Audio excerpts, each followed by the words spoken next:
Olá, queridos, graça, paz e prosperidade, amém? Aqui é o irmão John, que Deus abençoe as vidas de todos vocês, principalmente as mães. Feliz dia para vocês, tá? Um grande beijo para todas, tá? Principalmente as do meu convívio, tá? A minha esposa, a minha pastora, tá bom? Minhas tias, minha madrasta, minhas professoras, tá? As meninas lá da minha igreja, vizinhas, todas vocês tenham um ótimo dia.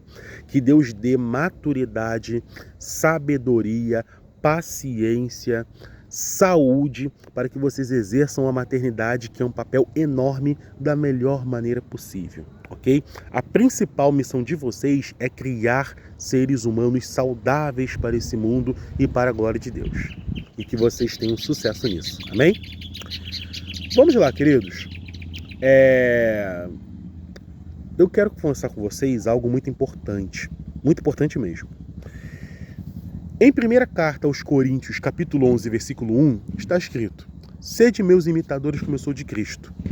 E por mais que essa frase seja uma retumbante retórica, ou seja, uma coisa muito linda de a gente pregar, ler, né? Aquilo quando a gente traz na igreja enche o coração da gente, eu vejo que em muitos casos a gente faz dessas palavras frases de para-choque de caminhão. Por quê? Frase de para-choque de caminhão é aquela coisinha engraçada, aquele ditado popular que você grava e você ri, acha engraçado, fala para os outros em situações específicas.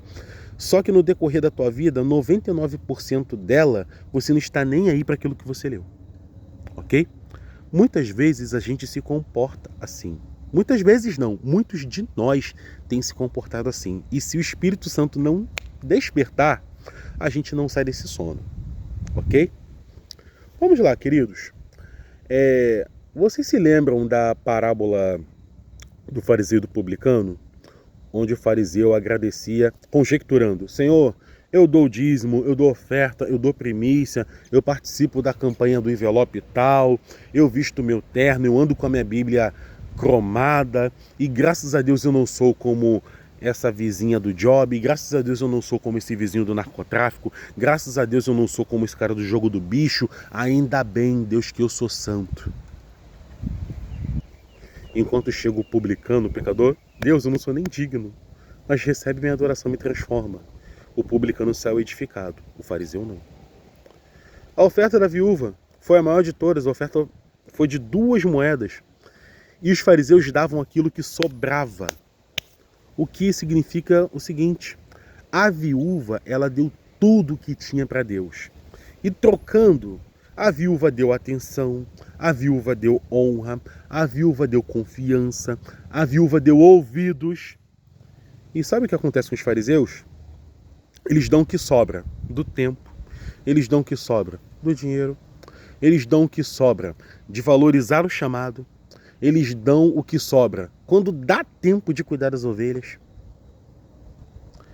Fala pra mim que não tá cheio de gente assim na igreja, e quando a gente fala: sede meus imitadores como eu sou de Cristo, amém, aleluia, vai dizer que não é assim. Foi assim comigo, entende? Então, gente, se eu quero imitar a Cristo, eu tenho que amar as ovelhas como Ele amou.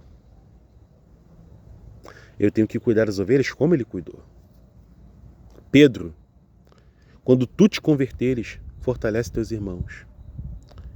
Se Deus não te mandou fortalecer ninguém, é porque você não se converteu. Ou você está sendo negligente, né?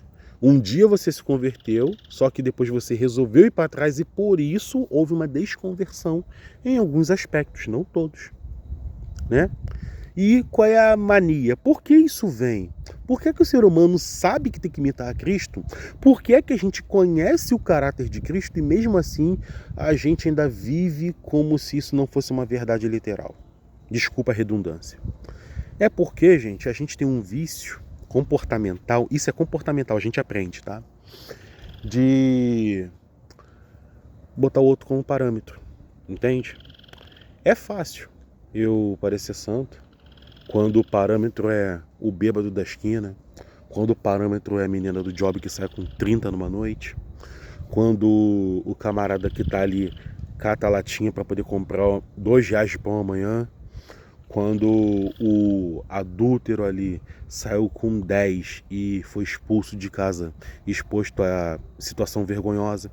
É mole, é fácil eu ser santo me comparando com essas pessoas.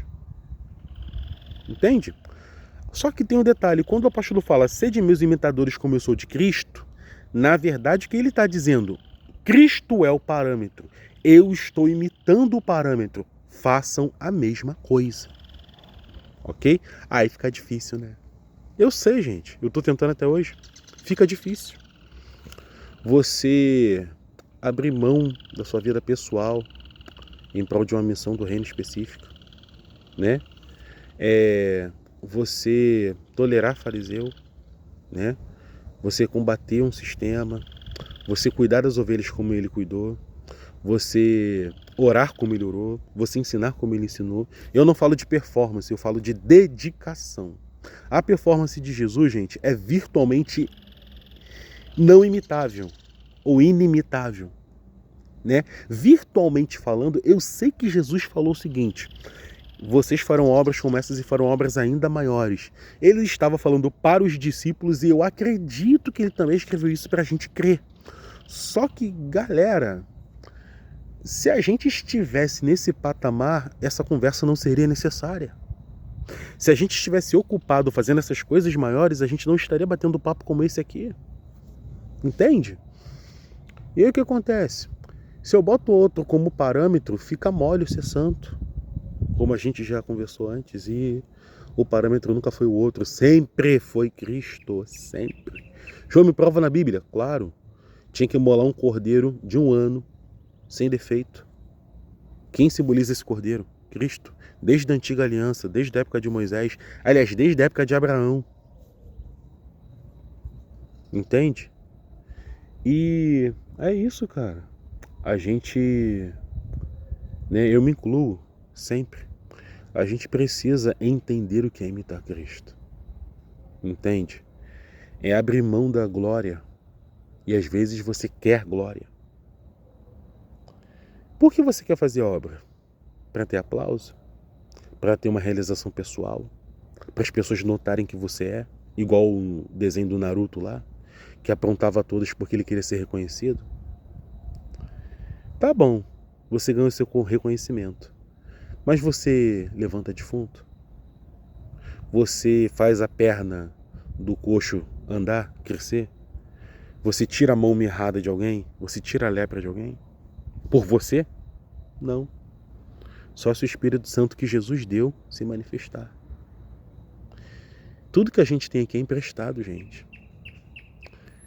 Tudo que a gente tem é uma concessão de Deus, sabe? E a gente briga por tão pouco. A gente briga por algo que nem é nosso. Ah, eu quero ser pastor e tal. Tudo bom, Vaso? Paz. E o pastorado nunca foi nosso. Eu defendo a minha igreja com unhas e dentes. A igreja de Cristo não é sua, você faz parte dela. Entende? Ah, mas eu sou pastor. Pastor é um ministério, não te torna dono de ninguém. Você é responsável técnico às vezes, mas isso não te torna dono da empresa. Entende? O ato de você fazer, o ato de você ser parte do esquema, não significa que você seja dono da máquina. Entende? Você pode ser uma engrenagem, até importante, mas isso não faz de você a máquina toda e não faz de você o dono da máquina. Entende? E a gente tem que se colocar no nosso lugar. E o nosso lugar é atrás de Cristo, seguindo Cristo de pertinho. Esse é o nosso lugar. Não é acima do outro, não é acima do pecador, não é acima do irmãozinho da igreja, né? Ah, o irmãozinho da igreja foi exposto, não fui. Uhul! Beleza! Cara, infelicidade dele. Agora, vai ser infelicidade minha quando eu não enxergo que eu posso estar indo pelo mesmo inferno que ele, só que eu não fui exposto. Porque eu resolvi me comparar com o irmão e não imitar a Cristo. Amém? É isso, meus queridos. Um grande beijo. Até a próxima. Feliz Dia das Mães mais uma vez.